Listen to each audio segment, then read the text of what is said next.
Welcome back to another episode in our Green Thumb Gardening Secret Series, and especially to our series on building soil. Today, we look at our easiest method, tilling alone. But we advocate laying out the garden into wide beds instead of rows. This takes no extra work, but benefits your plants greatly over creating single rows. We've learned that our plants' root systems are much more extensive than we previously thought. And having walking paths right next to our plants means that we severely compact the soil into which they're trying to grow. In this method, we still add as much organic matter as we can, but this one small change does the best we can to preserve the loose soil that is the other key ingredient of soil building. This method will never compete with the more intensive methods for our more deeply rooted plants, but preserving the looseness of our soil as much as we can gives our plants the best soil we can get with tilling alone. Plus, this is the ideal method for plants like corn, melons, cucumbers, pumpkins, and squash, giving you wonderfully rich loose soil in the top several inches to make mounds for some of the cucurbits if you do so. And it works well enough for plants like beans and peas that a few extra plants makes up for the decreased production and takes only a small amount of extra space. It's the last of our major soil working methods. Can't wait to show you. Let's get going. First, till your entire garden. 1 or 2 passes are typically sufficient on previously tilled ground, but you may need to make as many as 4 or 5 passes on previously unworked ground. If sod is present, remove it, smother it, or till it in. See our posts on our website for more information on dealing with sod. If perennial weeds are present, dig them out with a digging fork if you don't think they'll get destroyed by the tiller. Second, add a layer of as much cured compost as you can afford to the entire garden or area. The more compost you add, the better, giving significant improvements in plant growth, production, and health, with each increment of additional cured compost added up to around 6 inches. Shown here, we're only adding 2 inches to this demonstration bed, and, as one would expect, it performed well below those beds that had 6 inches added. Eventually, to have a garden with plants that seem to take care of themselves, you want to get your soil to around 5% organic matter.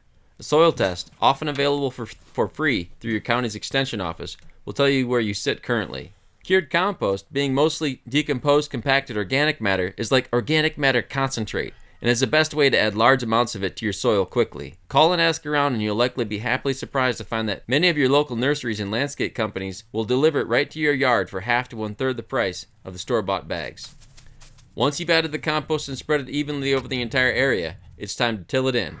1 or 2 passes is usually sufficient.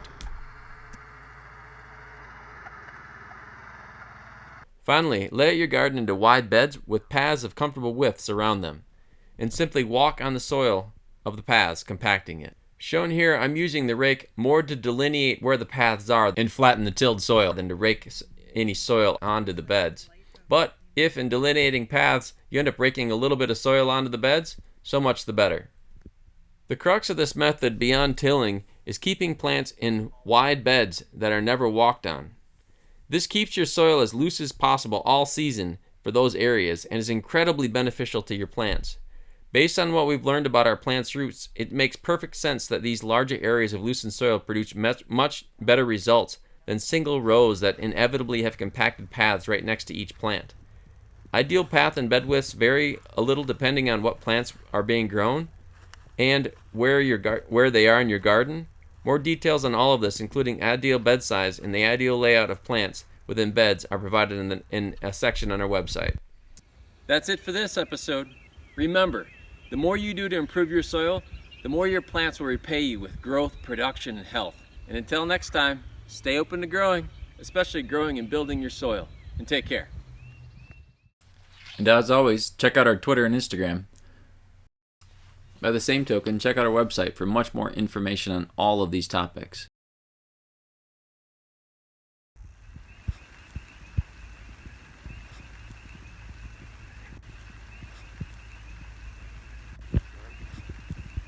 It actually looks light on the camera though.